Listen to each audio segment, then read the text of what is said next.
102 years after the birth of Augustine Elector.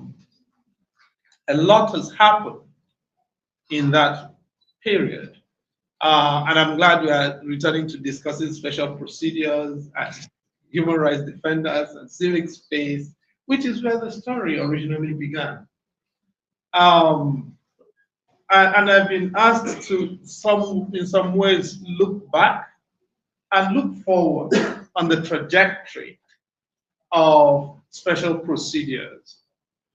I want to focus on the African context for reasons that will shortly become evident. The African Commission on Human and People's Rights, which is the framework, the institutional framework for this conversation, started off officially in 1987, although the African Charter was adopted in 1981 and came into force in 1986. But the first session took place in 1987. And the movement towards the first special procedure did not start until late 1994. What happened? The Rwanda genocide. That was the first trigger.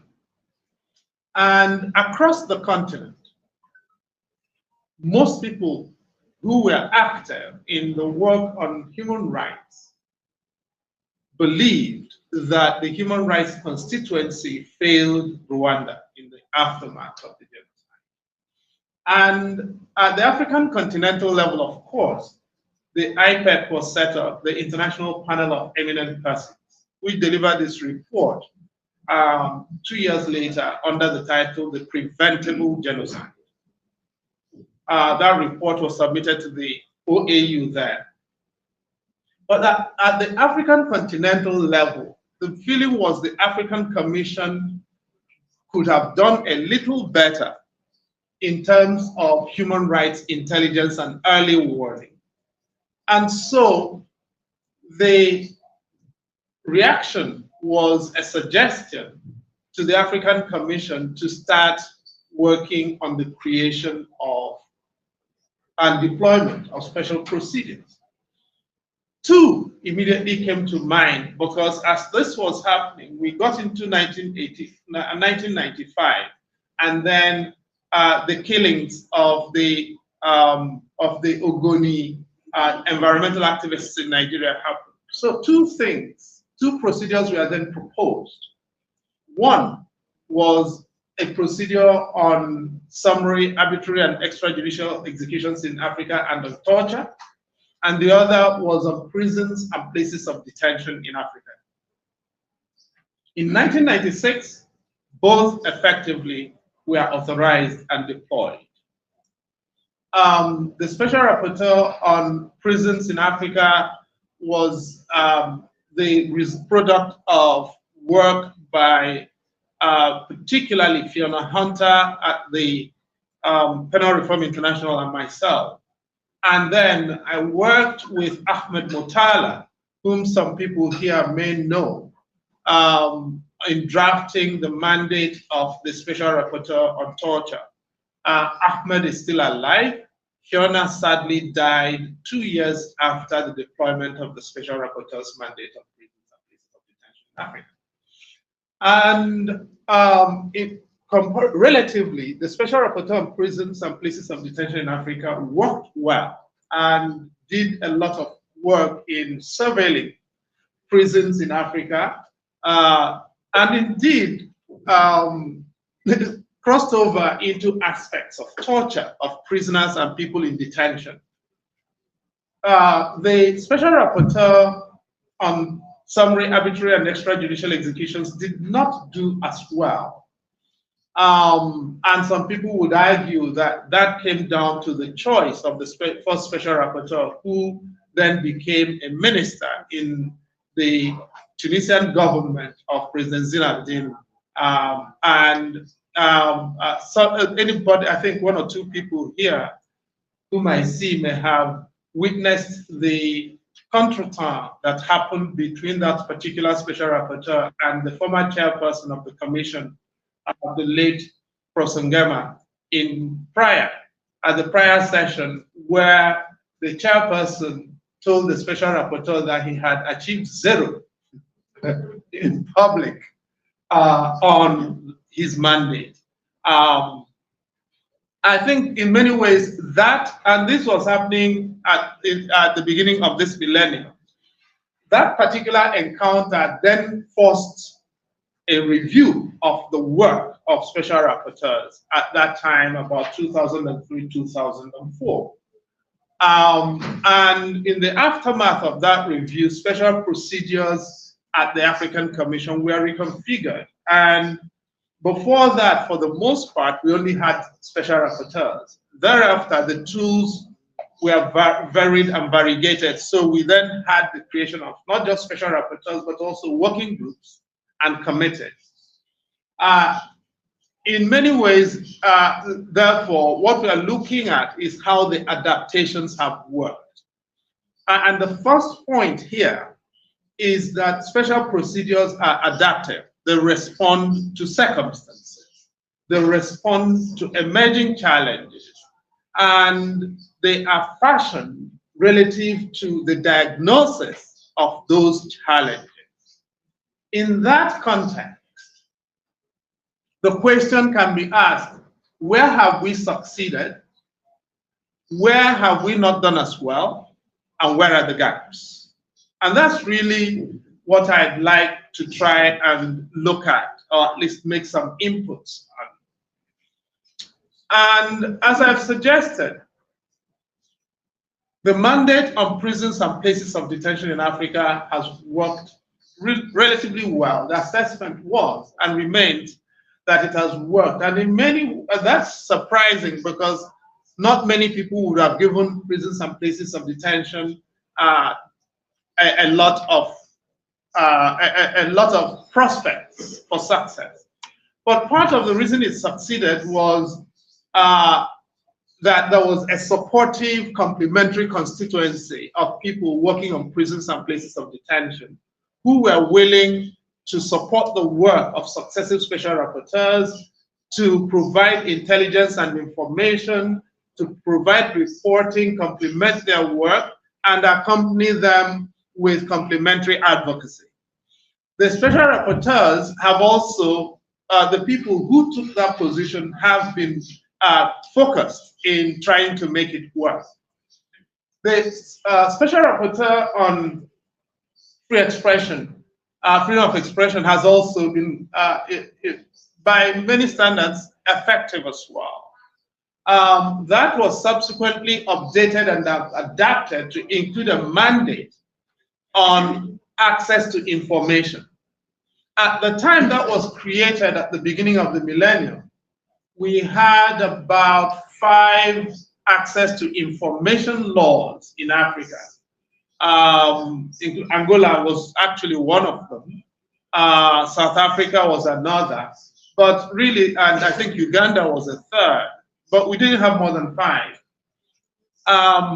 Owing largely to the work of that particular mandate, supported by a network of NGOs that then got organized under the acronym of AFIC, the Africa Freedom of Information Center, which is now headquartered in Kampala, Uganda.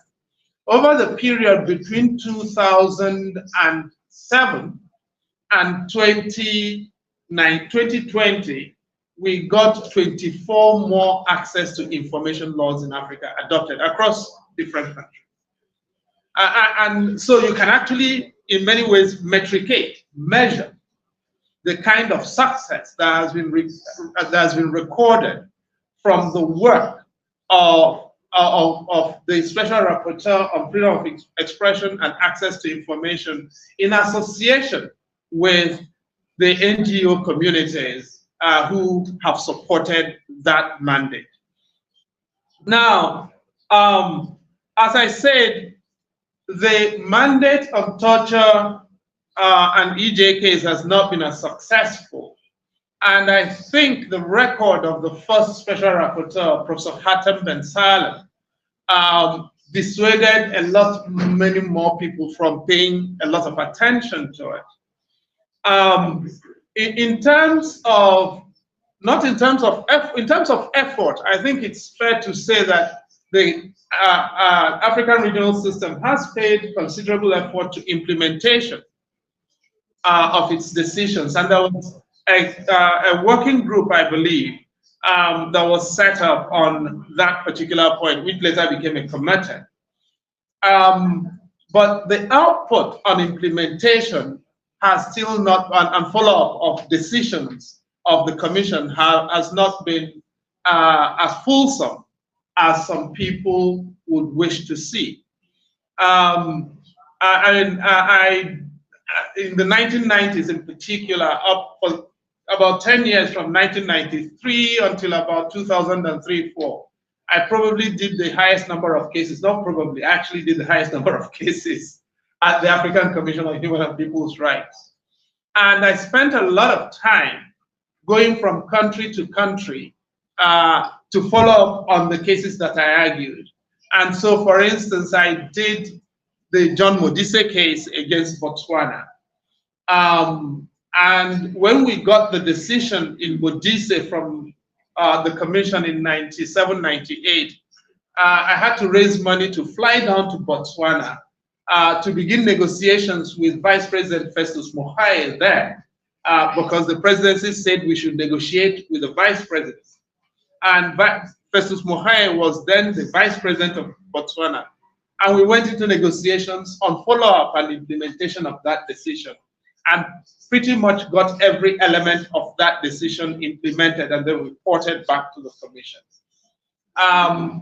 I also did, incidentally, today is the election in the United Kingdom. In the case of Marete Bosch v. Botswana, the lawyer who led me was Keir Starmer. Keir Starmer is going to become the Prime Minister of the United Kingdom tomorrow morning. And Keir was then a QC at the bar in England and was the person who led me in arguing Marete Bosch's case. Marete Bosch had been accused of killing her husband in Botswana. She was a white South African woman. Her husband was a black Botswana. And when, after the killing, she was tried and convicted, there were procedural issues in the trial, we believe, and we took that to the Commission. We asked initially, pending final determination, we asked for interim measures of conservation to preserve her life and preclude execution, pending final decision by the Commission. We persuaded the Commission at a session, I believe in South Africa, to actually grant interim measures. The day after we got interim measures, Botswana killed her. And I then went from South Africa to Gaborone to meet with the Attorney General of and Justice Minister then of Botswana to find out why they had to do this. And he called me aside quietly and he said, you see, we have been killing black people here. If we refuse to kill a white woman, it will be that we have created a justice system for black people, and we are saying that white people are not supposed to be killed. That is why we killed her. This is summary of what he told me. But really, so implementation has been challenging, a little more challenging than free expression, because partly there are all these political, diplomatic issues that are not always evident in the arguments we make on implementation. I've also been involved, I've had a little more luck in the cases we've argued at the African Court, for instance. Ibrahim Akan, whom some people here may know, and myself did the case of against Botswana involving the killing against Burkina Faso, involving the killing of Burkina Faso's best-known independent journalists in 2014, 2015. And we got a judgment for over $2 million, as well as other measures of reparation. And Burkina Faso, under the successor to President Compaoré, paid absolutely every dime of that, including the $30,000 that were supposed to be for fees. They paid everything, and they actually did try to implement every dimension of that decision. And so with the African Court, we've had a lot more joy in implementation. The special procedure of the African Commission on Implementation is very active, it is working, and it could do with fuller collaboration from the states. There are states, however, that have done considerable work of that kind of collaboration, even though they don't get as much credit. I remember going to Cameroon, Yaoundé, about 10 years ago. And I had to meet with the Minister for Communication. And so we get to the ministry, and then get to the front office of the minister. And I introduce myself and say, this is what I'm coming to do in relation to in relation to a case affecting the African Commission. And the guy who was sitting at the desk got up. He could not control himself. He hugged me. He was kissing my cheeks. I was totally red and embarrassed. And this guy's name, he introduced himself to me. He said he is Abdoulaye Mazou. Now, everybody, anyone who knows the jurisprudence of the African Commission should please search. Even if you have not, you don't know it, search for the case of Abdoulaye Mazou. Abdoulaye Mazou was a magistrate in northern Cameroon who had been fired by the government of Cameroon. And he lost his job. For over 10 years, he could not be a magistrate anymore. And then he had no remedies in Cameroon, so he applied to the African Commission. And the African Commission required Cameroon to reinstate him in the job and pay him his arrears of salary. The year before I arrived Cameroon, Cameroon fully complied.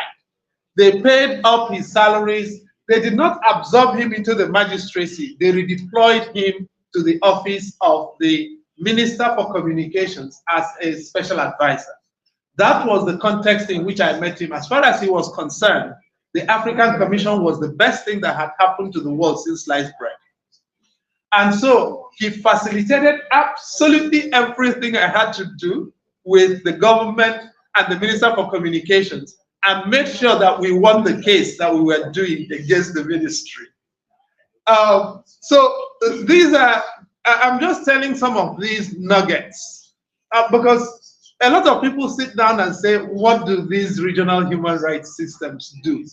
I've seen the worst. I've told you about the case of Botswana, but I've also seen some of the most spectacular outcomes.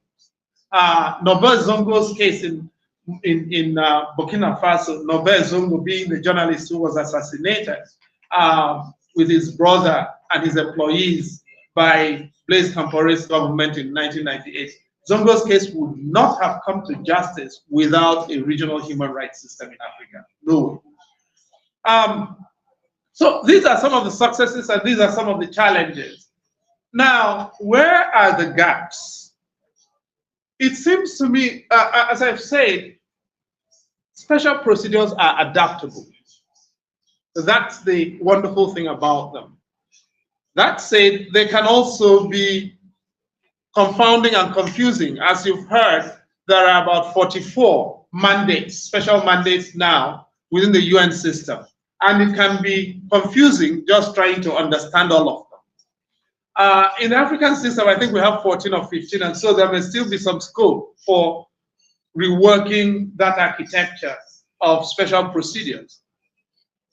And some are we've got special procedures on people living with HIV/AIDS, we've got on environment and human rights violations, we've got on rights of older people, death penalty, summary, arbitrary and extrajudicial executions. I've mentioned free expression, refugees and asylum seekers also, prevention of torture, economic, social, and cultural rights, indigenous peoples, women in human rights of women in Africa, and so on. Now, but it seems to me that on this continent, for instance, we ought to, I would argue that we could do with at least two more special procedures. One is on sovereign debt and human rights. Now, why sovereign debt and human rights? I don't have to explain to anyone here who is African why sovereign debt is a human rights issue. And a lot of our governments are binging on debt at the expense of citizens and at the expense of our collective well-being. But something else is happening. And I teach law and development, so I could go back to the history of contemporary sovereign debt in the aftermath of the Latin American debt crisis in the early 90s, the Mexican debt crisis in because that's actually where the politics of structural adjustment began. The aftermath of the Mexican debt crisis in 1981-82. And it was after that the IMF and the World Bank invented structural adjustment for developing countries, and Africa then became a testing bed for that. And since then, a lot of our countries collect debt, and then, as we say in Africa, eat the money. We don't spend the money, we eat it. Now, and there's a difference between spending money and eating money. I'm sure you understand that. Now, so because our rulers in many of our countries eat the money, we are saddled as citizens and our children and grandchildren with debts that are no longer repaid. And human rights surveillance of both the quantum and expenditure of debt, but also the structure and documentation of debt and their consequences, it seems to me, is important. The African Commission and the African regional system could play a major role in affecting international policy making on precisely that in a way that none of us can do. Institutionally, the authority of a regional human rights system bringing its voice to bear on that could actually make a difference, both to the governments contracting the debt and on the worth of the international institutions who syndicate this debt. There is something else that could also then become recursive, percolate down in ensuring accountability, debt accountability, so that in a country like, say, Mozambique, for instance, where that has become a major issue, where toxic debt has clearly shown itself as a major issue, the surveillance by regional human rights institutions can help the work of national organizations and indeed political bodies to ensure greater debt accountability and transparency. A second issue, it seems to me, is the question of corruption and human rights. Again, I mean, corruption is an issue by itself and human rights is an issue by itself, but there is a zone of intersections that could do with better monitoring. Now, what we get across our continent is Transparency International. And Transparency International is headquartered in Germany, in Berlin. It's not going to love Africans more than Africans love ourselves. But the other thing is actually that the measurement of corruption by TI is, it does not measure corruption, it measures corruption perception. Corruption perception is not corruption. And so what do we think? A lot of people think there is more corruption in Africa than there is in Europe or North America. It's a lie. And, you know, again, in my law and development class, I have a full seminar on corruption. And when you look at the numbers, you know, I'm Nigerian, and there is not, when you do corruption competition in Africa, the only country in Africa that we compete with is DRC. The two of us here, I think, carry the prize when it comes to corruption in our countries. But all the corruption in Nigeria and DRC put together is only a fraction of the corruption in the building industry in Manhattan in New York. Just Manhattan building sector alone. What is the difference though? When we steal from our own people, we send it overseas. When they steal from their own people, they keep it in their countries. If you steal from Huambo and you take it to Benguela, it is where? In Angola. But if you steal from Benguela and you take it to Venezuela, it is no longer in Angola. That is the difference. If the money remains in Angola, it continues to circulate. It will go to the cement distributor. It will go to the farmer. It will go to the tailor. It will get to the fish seller. And over time, there will be no loss to the economic system. But if you take the money from Benguela to Venezuela, you are diminishing Angola. That is the difference. How do we create systems, therefore, in which money from Benguela can go to Huambo or to Luanda, but does not go to Venezuela? That, in my view, human rights institutions can make a contribution. I will end with one more issue, which is, now, because we have a special procedure on economic, social, and cultural rights, I will not dwell on saying we need one, especially on poverty, because in my view, economic, social, and cultural rights special procedure can address the poverty mandate skillfully. But given what we have and are experiencing on the continent at the moment, and in the context of the conversations we've had here this morning, I do think we may want to consider a special procedure on governance, participation, and on legitimate governance and participation, given the problem with unconstitutional changes in government. And that needs to now be tracked. That now needs to be monitored, and we can make a contribution to that from the human rights prism. And so I want to try and end by with just a general word. A lot of people feel overwhelmed. You know, the world is full of trouble. Whether you're looking at Gaza, or you're looking at Sudan, or looking at the Sahel generally, or maybe looking at Cabo Delgado, the Gulf of Eden, a lot of people are wondering, where will progress come from? And why can, you know, human rights is too burdensome. But you know, these things are about cycles in human time.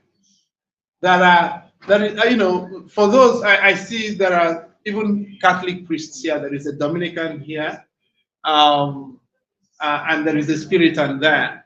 I don't even know where, there may be nuns here as well. So there are people here who are better lettered in the holy book than I am, but at least in one of the holy books. And there is a holy book that tells us there is time for everything, right? There is a time for inspiration. There is a time for perspiration. Yes? There is a time to be happy. There is a time to be sad. There is time to be high, and there is actually time to be low. If you don't experience a low, you will never appreciate your high. And we're in a moment globally of challenging times. Wherever you look, whether it is two men with an average age of over 90 trying to become competing to be president of the United States, or whatever. And you know, but you see, even as you look at these things, on the African side, I think it's important to count our blessings. Look at what has happened in South Africa, a dominant party that has had to be humbled by the people, negotiating power and creating a government of national unity at a time when democracy is challenged in the rest of the world. Right-wing parties sweeping to power in Europe, and we in Africa trying to wrestle with making democracy credible. So remember this when you despair. When the white people came to us, they said our people were uncivilized because we were walking about naked and people were not getting raped. Yes, we were all naked, but we were happy and rape was not high. Yes, they said that was very bad, and so they started covering us with clothes, and we started wearing clothes, and we became happy wearing clothes. Everyone here now is wearing clothes, isn't it? Then white people discovered nakedness. So when the sun breaks out, this is the summer now, white people in Europe and America are going naked. You walk the streets, they're wearing these things, they're barely covered. And that was the nakedness of Africa that they said was uncivilized. Today we are covered, they are naked. They have discovered our civilization from the last century. Do you understand where I'm going to with this? They will come back to us to understand democracy. And the struggles that we are going through, as difficult as they may seem, as challenging as they may seem, will make us better people. They'll make us more resilient people. They'll make us appreciate the things that we have achieved. Some of us will not be here to see them. Just as I've mentioned Agostino Neto today, I remember that he's 102 years this year. Maybe 102 years later, some of you will be remembered in just the same way. But please don't give up. Don't think this will not get anywhere, because it will. African National Congress was founded in 1912. Things got worse. By the time of Polokwane in 1955, nobody believed that we will be having liberation barely 40, 50 years later. Barely 40 years later. In 1937, Europeans were writing that 1957, Europeans were writing that African independence would happen at the end of the century or later. We started getting independence in 1957 with Ghana. You don't know where the change you advocate for will get to, so don't lose your voice. And I'll end with this story.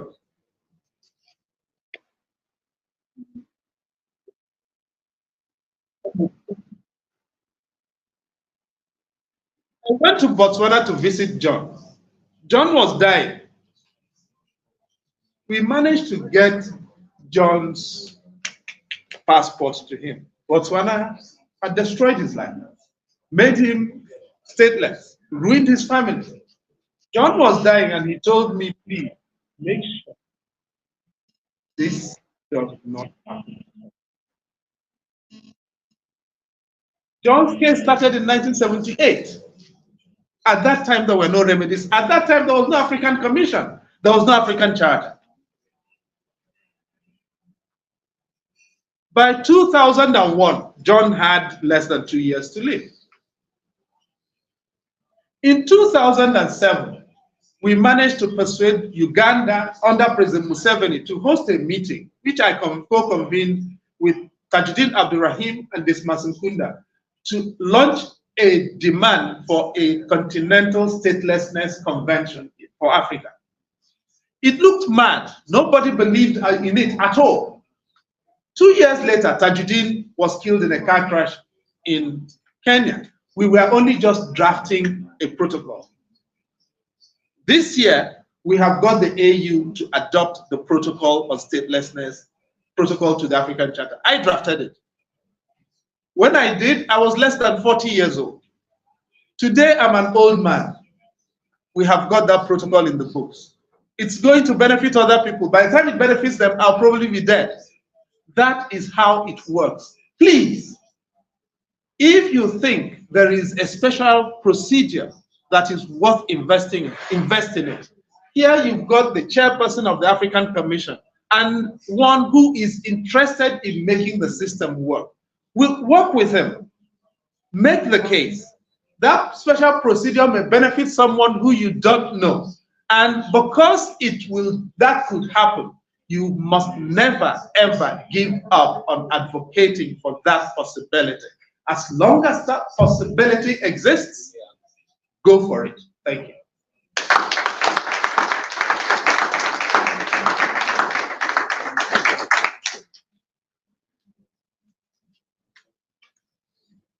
Muito obrigado, professor Cida. Vamos então passar à discussão e tem aí os microfones, ou tem aí os microfones.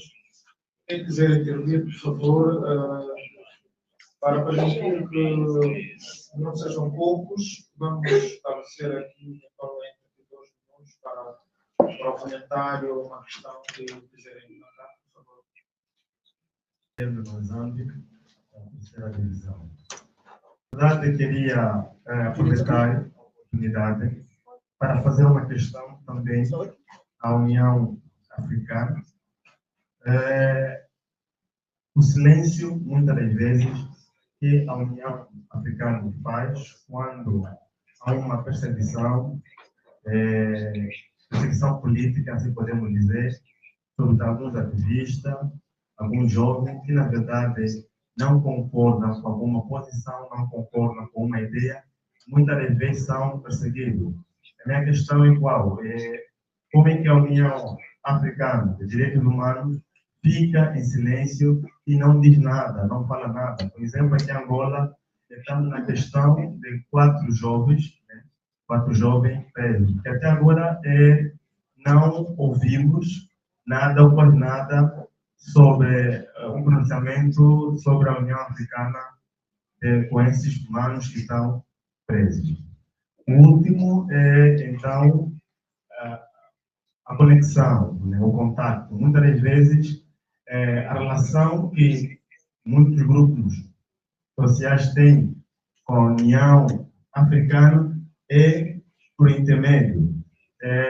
Não seria bom que a União Africana tivesse mais um contato mais formal, número de telefone, e-mail, para que a relação facilita, para que a relação torne-se mais fácil, porque muitas das vezes torna-se complicado, porque a relação que nós temos é por intermédio atrás, temos que, na verdade, chegar no ponto para atingirmos, então, assim, o nosso objetivo. Então, queria também dar esse ponto de vista que facilitasse bastante a comunicação.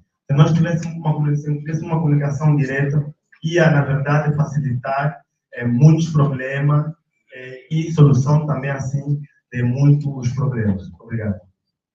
De maneira, não, de certa forma, resolve. Há 2 questões que eu quero colocar. A primeira, para os nossos 2 relatores especiais. Nós temos um grande desafio, que é a implementação das recomendações dos mecanismos por parte dos Estados. Tem sido um grande desafio porque nós, como ativistas, levamos os casos aos mecanismos. Os mecanismos emitem o seu parecer, mas os Estados são renitentes na aplicação da decisão ou da orientação do mecanismo. Então, temos aqui uma falha. Nós precisamos, cada vez mais, ouvir também um pouco do vosso lado, porque há dificuldade na implementação das recomendações.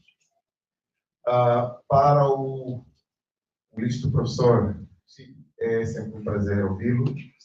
E há uma questão que tem sido pontual. Nós, a nível aqui da Angola, criamos uma plataforma para acompanhar a questão da dívida pública. O grande problema que nós temos encarado, e acho que hoje deu algumas pistas que eu tomei nota, é de fazermos um rastreamento da dívida. Porque dificilmente nós conseguimos fazer um enquadramento entre o investimento que é feito e a dívida que é contraída. E a outra grande questão está na responsabilização, e hoje colocou este ponto, que é na responsabilização dos atores públicos com relação à dívida. Angola, neste momento, 80% do que Angola produz já está comprometido. 60% do orçamento geral do Estado vai para pagamento da dívida. O país é gerido apenas com 40%. E hoje temos uma crise muito séria. Então, gostaria de dizer um pouco mais da sua parte, como nós podemos continuar a monitorar. Obrigado. É sempre interessante, na verdade, termos esses encontros. De certa forma, eles poderão ajudar a dissipar algumas dúvidas. Eu gostaria... Desculpa, sou o mensageiro Andrade. Eu começaria por dizer que em 2020 a frente lá em Defenda publicou um artigo na qual afirmou que 301 defensores de direitos humanos foram mortos. E de lá para cá, praticamente o número tem aumentado. A minha preocupação é, tem-se feito vários encontros, mas infelizmente o número de perseguição e de mortos continuam a aumentar. Qual é a estratégia que nós poderíamos utilizar para evitar que muita gente seja morta, que muita gente seja perseguida? Nós, normalmente, quando organizamos manifestações, antes das manifestações, há muita perseguição. E há muita gente, por exemplo, a ser perseguida. Eu, particularmente, estou a lembrar, em 2016, quando os 15 mais 2 estavam presos, nós organizamos uma manifestação na província da Huila e um outro telefonema não parava de chamar e receber mensagens de ameaças de morte. Vamos te matar, já sabemos onde é que tu estás a influenciar as pessoas, por exemplo, se revoltarem contra o Estado.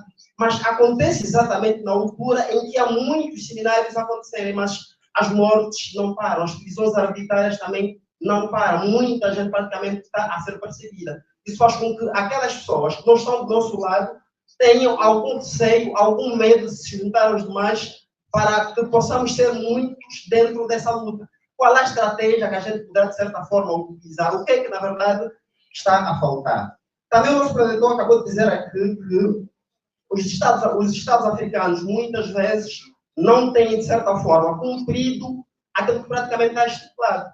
Eu queria saber o que é que a Comissão Africana tem feito para responsabilizar esses Estados. Porque muitas vezes é que se tem dito que o menor das boas ações é melhor do que o maior das boas intenções.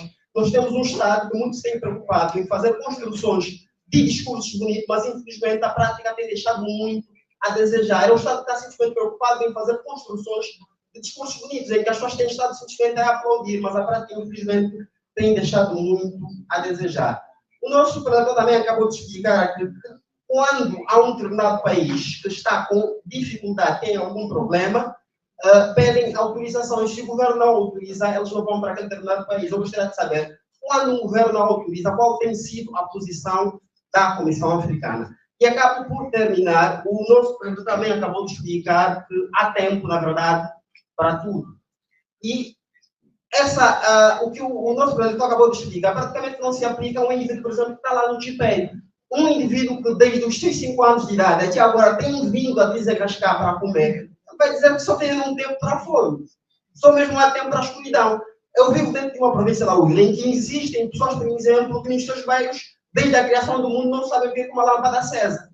E se você disser àquela pessoa que há tempo para tudo, ele vai dizer não. Eu só conheço escuridão, eu só conheço fome. Hoje, por exemplo, dentro da província da Huila, tu não consegues andar 5 ou 50 metros a pé, sem vires uma criança, por exemplo, a pedir-te esmola, sem vires um adulto a pedir-te esmola. E se tu disseres àquela criança, àquela adolescente, àquele adulto que há tempo para tudo, ele nem sequer vai acreditar que há tempo para tudo. Ele conhece praticamente o sofrimento desde os 0 anos até os 80 anos de idade. Então não há tempo para tudo para aquela criança, é importante. Que passemos de pensólogos para praticólogos. Obrigado. Muito bom dia, boa tarde. Todos aqui nessa sala. Chamo-me Alexandre Samuel Bolívar, social, professor de direitos humanos, membro da Sociedade Civil Contestatária, SCC, um movimento cívico. Quero aqui dizer, como defensor de direitos humanos em Angola, não posso deixar de destacar que tenho experiências pessoais com consequências desse fechamento do espaço cívico ao longo dos anos. Enfrentei diversas formas de represália por meu trabalho, fui sequestrado e detido várias vezes, inclusive formas arbitrárias, como ocorreu pela última vez em véspera das eleições de 2022, sem qualquer crime cometido, não digo detido, fui sequestrado na minha residência pela Polícia Nacional. Eu quero aqui fazer o nosso proletário aí disse de denúncias, que a África é grande, temos poucas denúncias.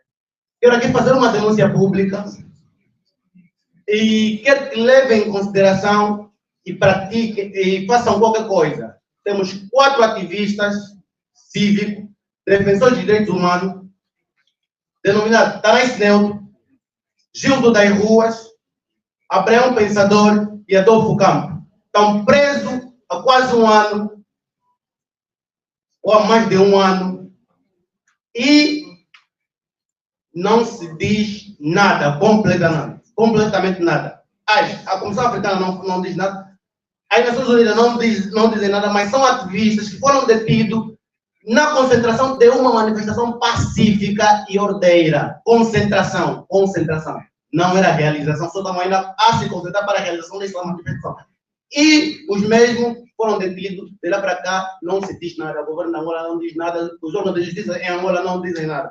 Esta é uma denúncia que eu quero que leve em consideração, já que não há denúncia, a África é grande, tem poucas denúncias, quero que leve essa denúncia em consideração. Venho do sul de Angola.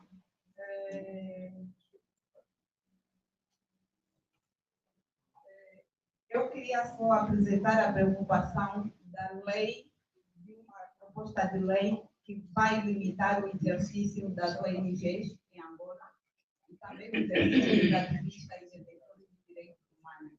E gostaria que aqui a comissão, o presidente e aqui os professores que apresentaram os temas, levassem essa preocupação. Por quê? Porque vai pôr em causa todo o tipo de avanços que Angola já tem. Outra questão é a questão dos grupos minoritários. Eu venho do sul de Angola. A questão da fome vem alastrando-se desde 2012. A fome não espera, ela mata, ela é rápida. Não espera os consensos dos governos, nem dos ministros, nem dos sistemas regionais. Ela é rápida e deveria ser tratada como uma questão de emergência.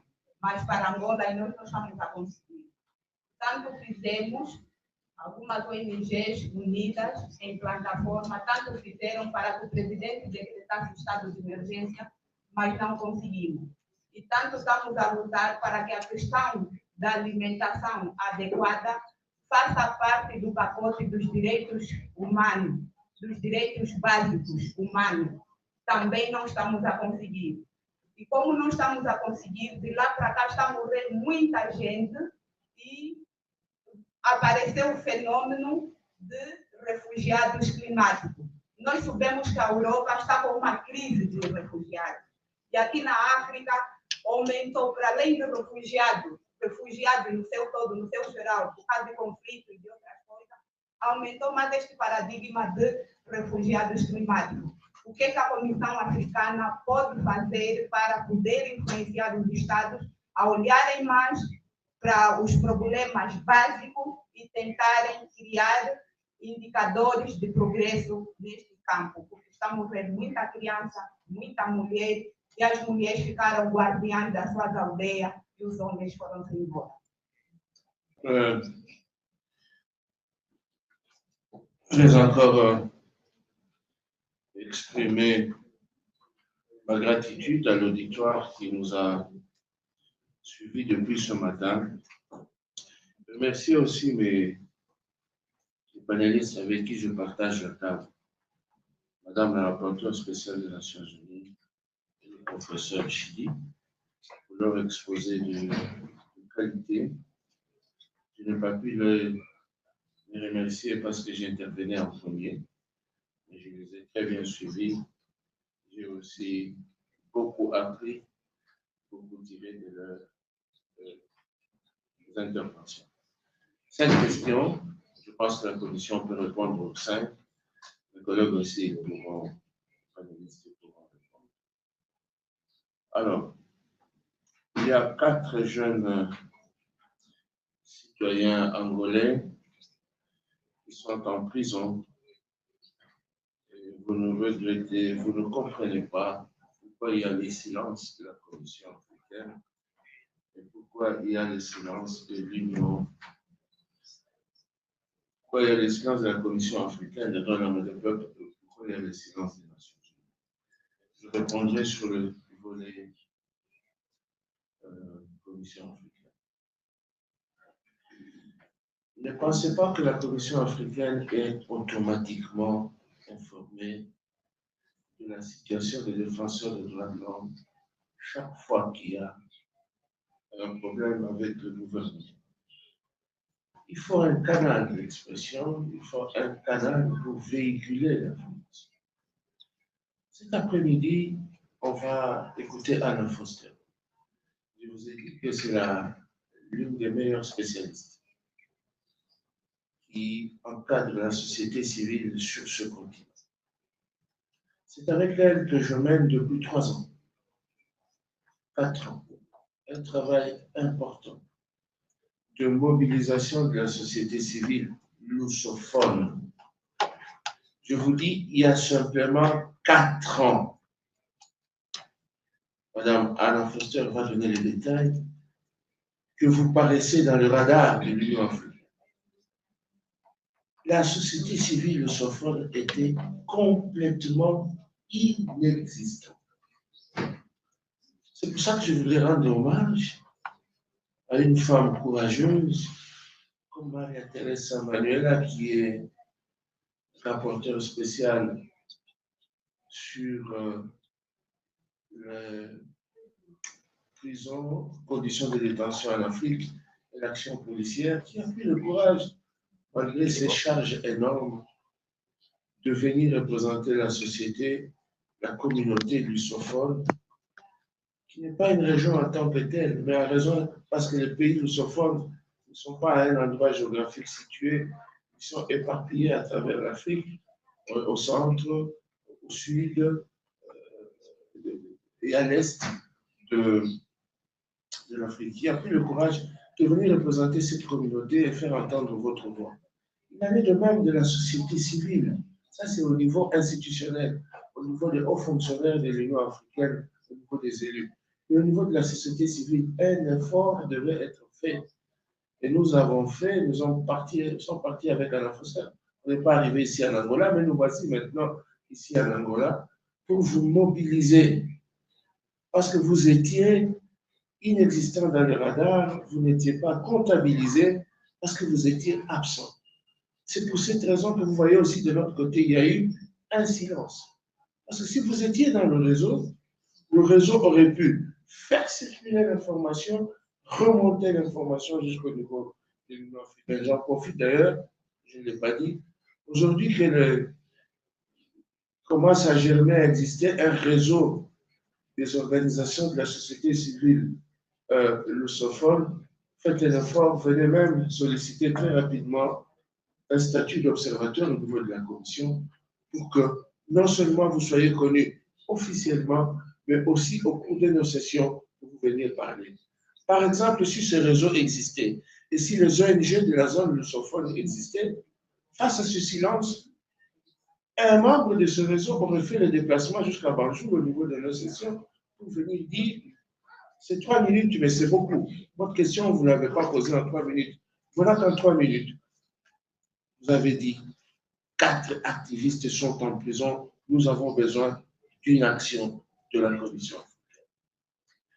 Tout ce que je peux vous dire pour l'instant, c'est qu'il mérite une protection du mécanisme que ceux qui ont commencé l'Union africaine, avant nous, Chidi et les autres, avaient mis en place avant que moi je n'arrive à la Commission en 2017. Ce mécanisme a été mis en place justement pour ce cas-là. Lorsque vous nous faites parvenir l'information, nous savons ce que nous devons faire avec le gouvernement. Ce n'est pas un secret, je ne l'ai peut-être pas dit le matin. S'il n'y a pas d'infraction à la base, parce que parfois aussi on nous dit que des personnes sont arrêtées, mais il y a un problème, un conflit pénal. S'il n'y a pas d'infraction à la base, ils ne sont arrêtés que parce qu'ils ont fait le travail de défenseur des droits de l'homme. Nous écrivons au gouvernement. Et quand je dis nous écrivons au gouvernement, nous écrivons au président de la République. Parce que nous estimons que si on arrive déjà à ce niveau-là, c'est que le ministre de la Justice, le ministre de l'Intérieur, les autres ministères n'ont pas regardé aux dispositions de la charte pour pouvoir gérer adéquatement cette question. nous envoyons une lettre d'appel urgent au président et nous en assurerons le suivi. Ce que je vais demander pour le cas de ces personnes, je suis encore ici jusqu'à 48 heures, faites un rapport écrit avec le nom de ces personnes et surtout avec les faits exacts, les raisons pour lesquelles ces personnes ont été arrêtées. Et le reste, c'est notre travail. Nous allons faire un travail de diplomatie de droits de l'homme en adressant des lettres d'appel urgent. Et au besoin même, en sortant d'abord préalablement un communiqué de presse de l'Union africaine indiquant comment ces personnes ont été arrêtées dans ces conditions-là. C'est très important. Ça signifie déjà que pour le pouvoir public, pour le gouvernement, que c'est devenu un cas qui est connu sur le plan continental que nous ne pouvons plus gérer. Et rassurez-vous, maintenant qu'on le sait, chaque fois qu'on sera en contact avec le gouvernement, on leur dira. Pourtant, votre pays est présent. Votre pays est présent, je vous dis, présent aux travaux de la Commission. Ils assistent maintenant presque régulièrement. Je vois les autorités angolaises qui arrivent, mais je ne connais pas ce cas.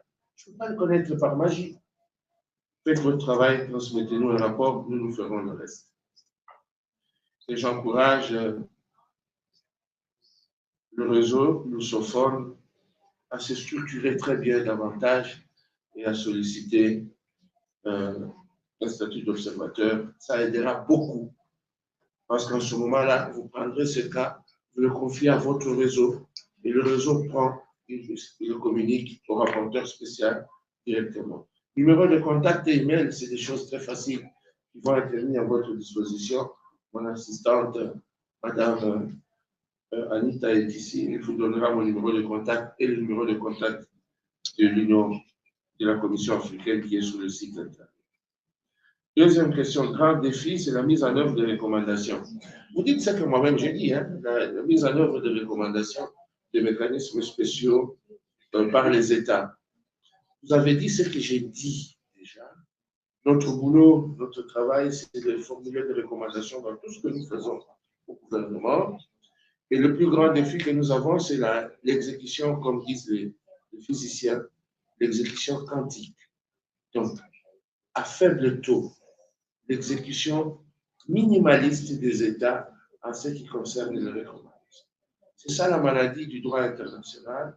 C'est ça la maladie, je vous ai dit, que nous partageons avec la Cour africaine. Les États n'exécutent pas parce que pensent-ils, ils sont souverains. Et souvent, lorsqu'on dit aux 55 pays d'Afrique que ce ne sont pas pour la plupart, ce ne sont pas des pays démocratiques, ce n'est pas parce qu'ils n'organisent pas les élections. Ça ne s'arrête pas à l'organisation des élections. La démocratie, l'état de droit, c'est quelque chose d'encore beaucoup plus vaste. C'est d'accepter les recommandations qui sont formulées à un niveau beaucoup plus important, à un niveau supérieur par rapport à une situation qui se passe sur le plan local. Ils disent, les États, les membres du gouvernement, il ne s'agit que de centres de recommandations. Nous sommes un pays souverain, nous n'allons pas suivre ça. Mais attention, une chose encore importante, c'est que les recommandations que nous formulons cessent d'être les recommandations de l'Union africaine, afin de la Commission africaine, et deviennent les recommandations de l'Union africaine. Je m'explique. Nous faisons des rapports pour les activités que nous faisons.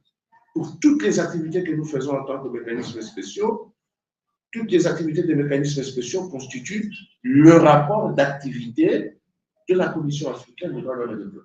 Et ce rapport d'activité est validé par les ambassadeurs, les 55 ambassadeurs d'Afrique au niveau du COREP.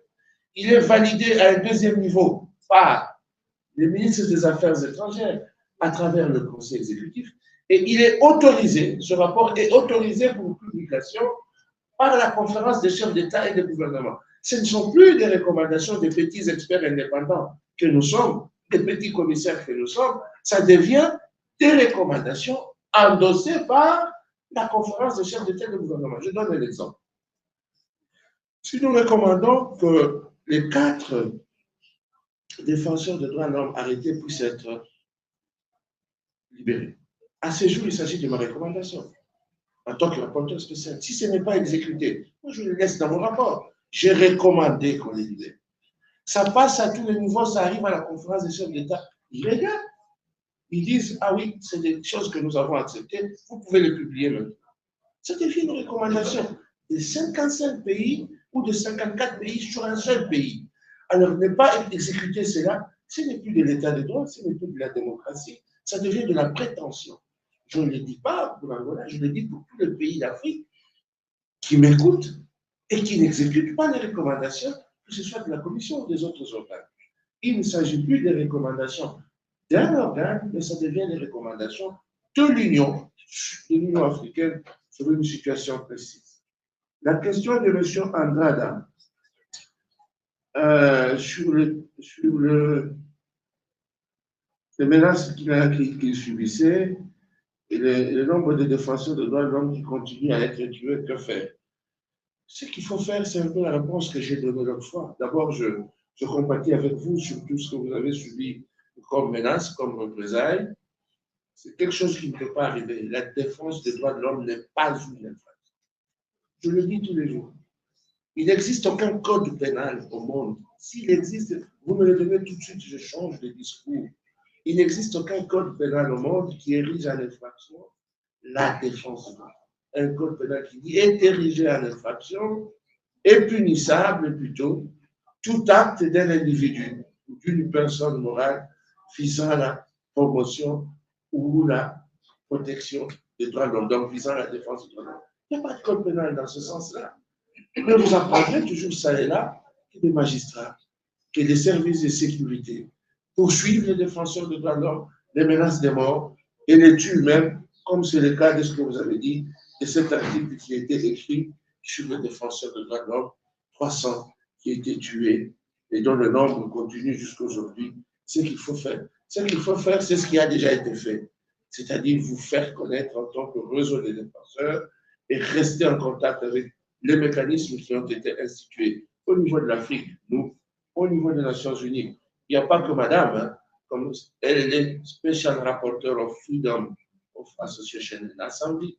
Il y a un autre rapporteur aussi qui s'occupe des Human Rights Defenders. Que ce soit elle, si ça concerne cette question, que ce soit une question qui concerne uniquement les défenseurs de l'homme pour d'autres activités, il faut continuer à nous associer. Parce que parfois même, pour renforcer la lettre d'appel urgent, on peut la co-signer à deux.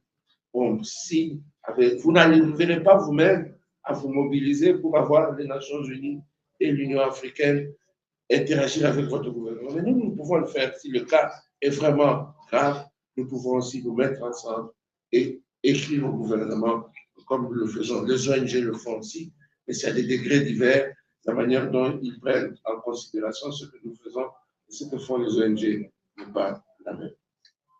L'espace civique. Et ici, il y a des représailles en Angola, des gens qui se plaignent d'avoir été enlevés par la police nationale et les 4 activistes. C'était ça la 4e question. Je crois que pour ces 4 activistes, je vous ai déjà dit de nous fournir les éléments. Sur ce qui concerne la proposition de loi électorale, proposition de loi pas électorale, la loi sur la liberté d'association et de réunion, mon opinion est tout à fait simple par rapport à ça. L'Afrique a proposé une loi modèle, une loi type sur le Freedom of Association. Cette loi existe, elle est sur le site de la Commission. Je pense que Lucie peut mettre ça à votre disposition. Cette loi vise à ce qu'elle poursuit l'objectif suivant, permettre aux États qui veulent légiférer, parce que la Charte africaine n'a pas dit ce qu'il faut faire dans ce domaine, elle renvoie la question aux lois nationales. Lorsque les États doivent légiférer sur cette question, notre demande, c'est de faire en sorte que ça ne limite pas l'espace civique.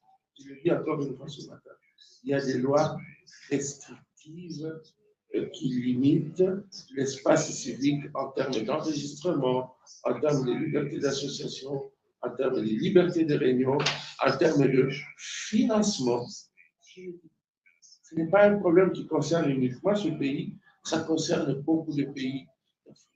Et quel est le rôle de la société civile? Vous devez continuer à éduquer, à travailler avec les parlementaires, leur montrer les limites des options parfois qu'ils choisissent sur le financement.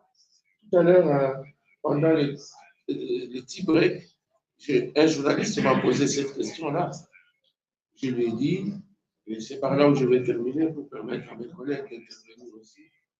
Il parlait justement de l'Angola, je lui ai dit, écoutez, je ne vois aucun problème parce que même la commission ne l'accepte pas. Il l'a dit tout à l'heure. La société civile, les doctrinaires, les professeurs d'université sont en train de militer pour qu'on ait de nouveaux mécanismes spéciaux sur la lutte contre la corruption et sur la question de la dette exponentielle. Les pays africains sont hyper endettés et la dette est partie dans la poche des États. Tout ça, dans la poche des individus plutôt. Tout ça a un impact sur le gouvernement. Ce que j'ai dit aux journalistes, c'est parce que la question que vous posez, et je le dis ici, c'est que je ne vois aucun problème à mon niveau qu'un État puisse lutter contre le flux financier illicite. Vous savez qu'il y a beaucoup d'argent qui dorme quelque part dans la nature à travers les instances financières qui n'attendent que des endroits pour être injectés et financer des activités.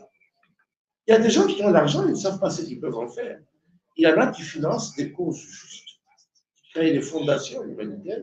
Il y en a qui financent des causes injustes, dont le terrorisme. J'estime que c'est légitime de la part d'un État que de devoir contrôler et de surveiller l'argent qui rentre.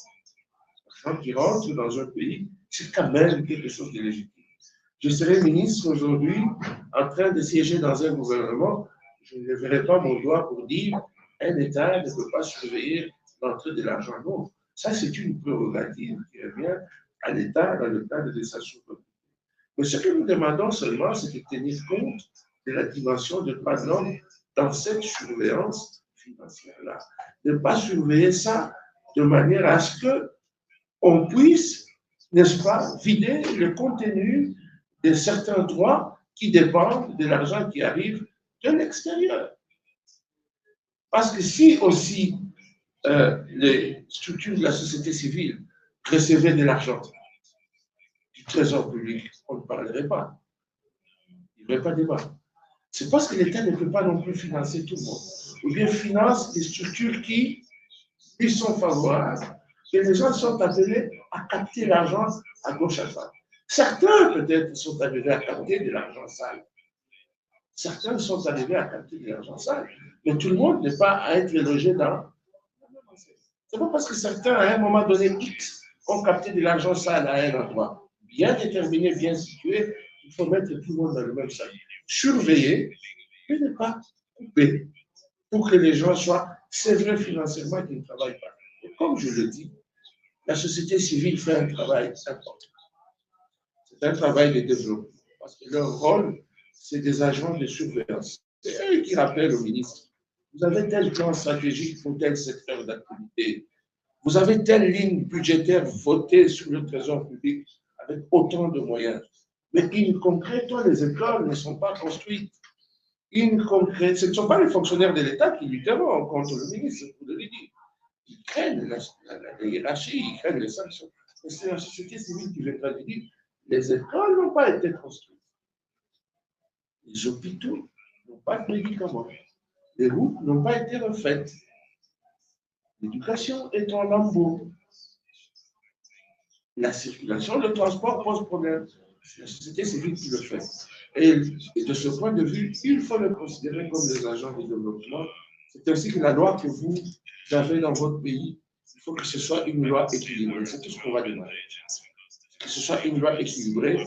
Si d'un côté, elle lutte contre quelque chose qui est maléfique pour l'État et pour les populations, mais de l'autre côté, il faudrait que cette loi puisse ne pas,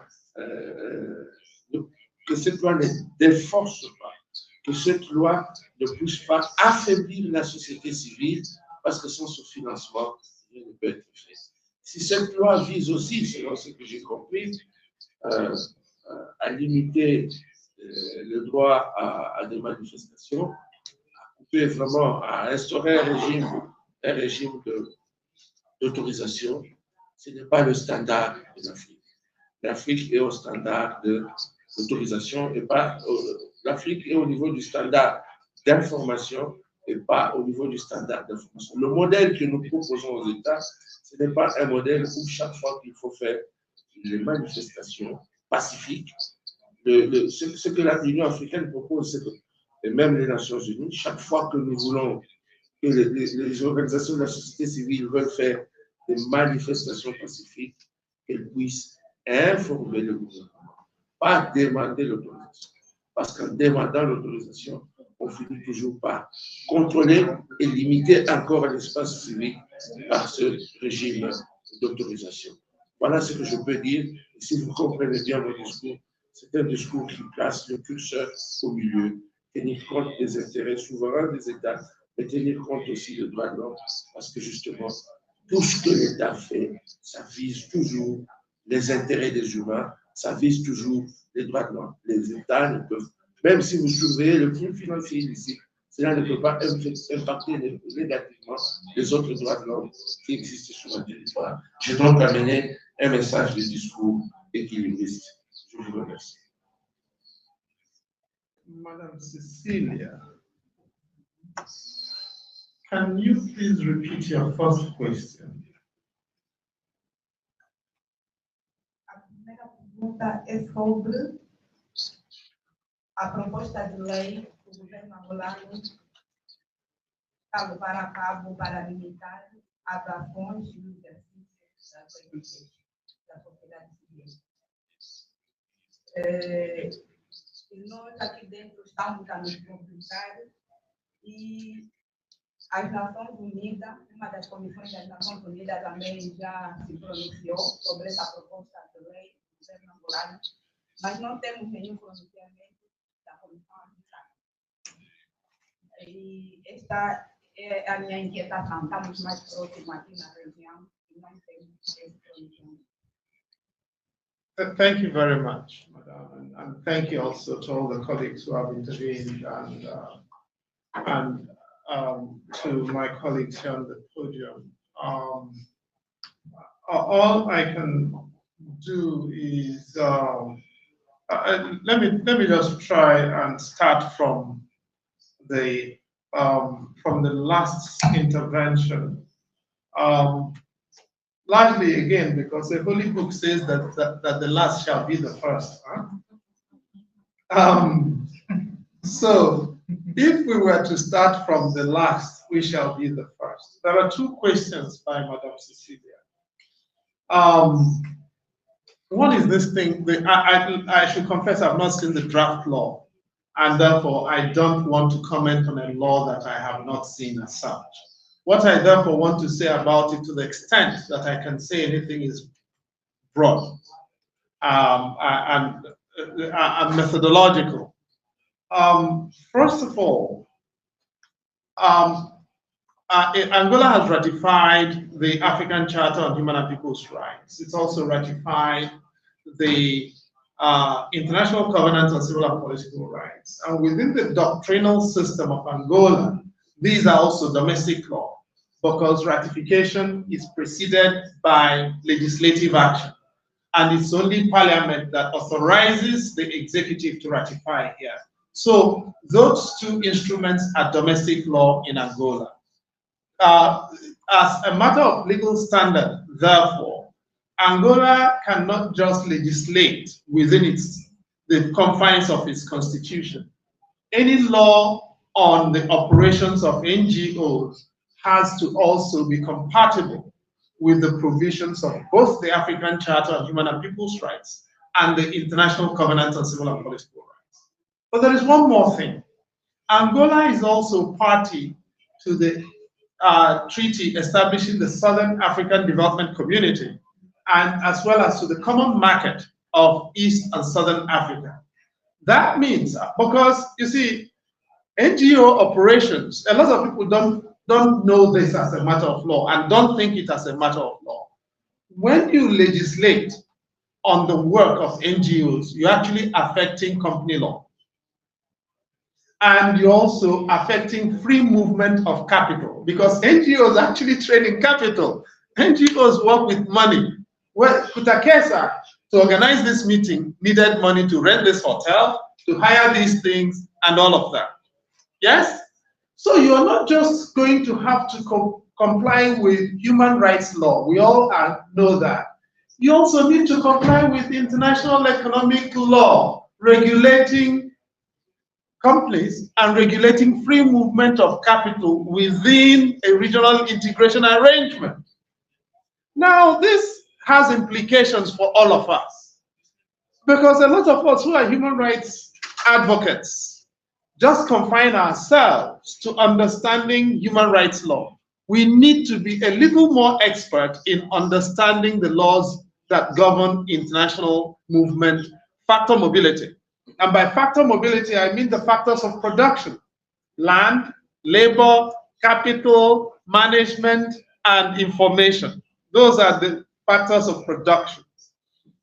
When you tamper, let me repeat myself, when you tamper with NGO law, you have to comply with, there are two regional integration arrangements that affect Angola.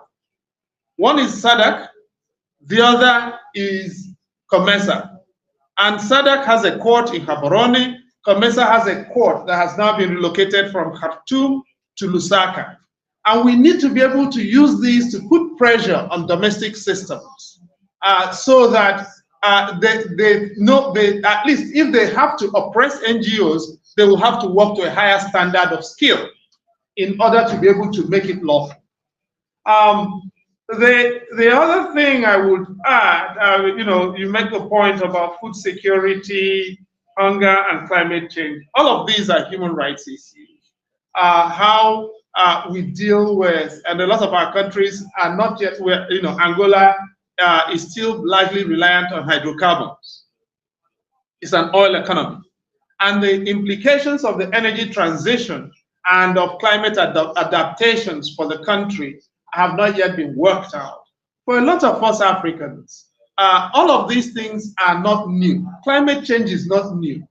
And anyone who has lived in an African village will know that in every one of our communities, and all of us here know it, whether it's Colombia or DRC or Nigeria or Angola or Mozambique, Zimbabwe, wherever you come from, all of our rural communities have had sustainability practices. Again, like nakedness and clothes, it is actually the Europeans who are learning from us about climate change. We had mechanisms for maintaining our forests, for conserving our land, for making sure land was not denuded and land was actually used in a way that was sustainable. We had mechanisms for governing all of these things. So when Europeans bring climate change to us today, it sounds new. Let me, in my own language, Igbo language, for instance, back in rural Nigeria, we had a word for climate change before the Europeans invented it. It was called Elu. Okay? This was way before Europeans found the map to Africa, or found their way to Africa. And because of Elu, we had mechanisms for making sure that when that happened, we were ready and our food security did not suffer.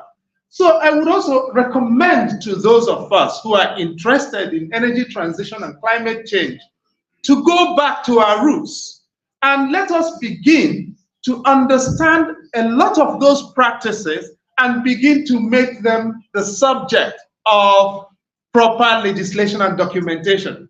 One of my students is researching from New Zealand now, is researching the rights of nature. The rights of nature, in a lot of our countries, nature has rights. There are things you cannot do. And so what did we do? In customary society, we deified nature in order to preserve it. So forests were seen as shrines. And because they were shrines, you could not cut them down.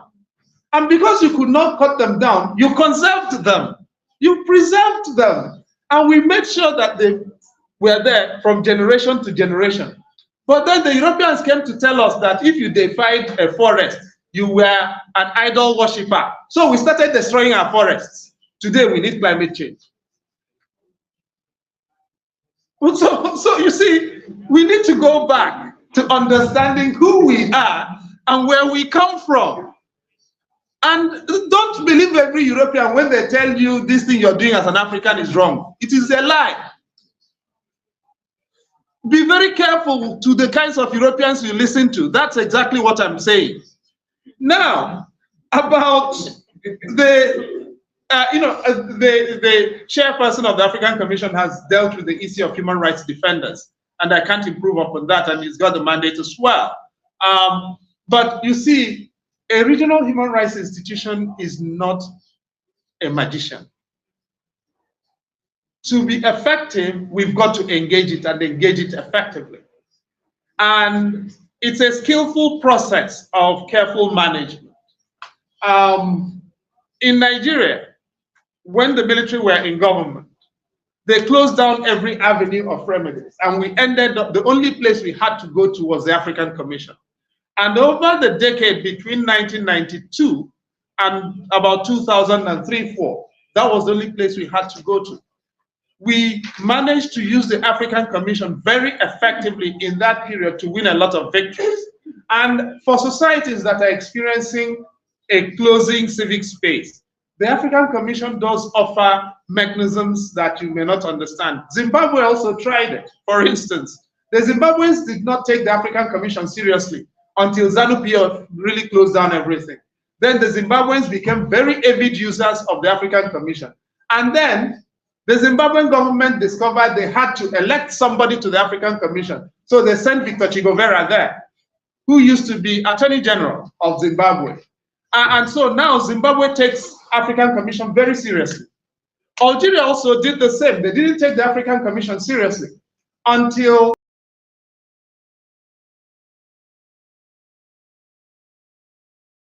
1995, not 2005. 1995, adopted a resolution against the Algerian government in Togo, April 1995 in Togo. When they adopted that resolution, Algeria, until then, had not been taking African Commission seriously. Condemnation of what it was doing seriously. You know why? It was coming from the Human Rights Committee. And as far as it came from Human Rights Committee in Geneva, Algeria kept doing one thing. It kept denouncing France. It said everything Human Rights Committee was doing was being orchestrated by France.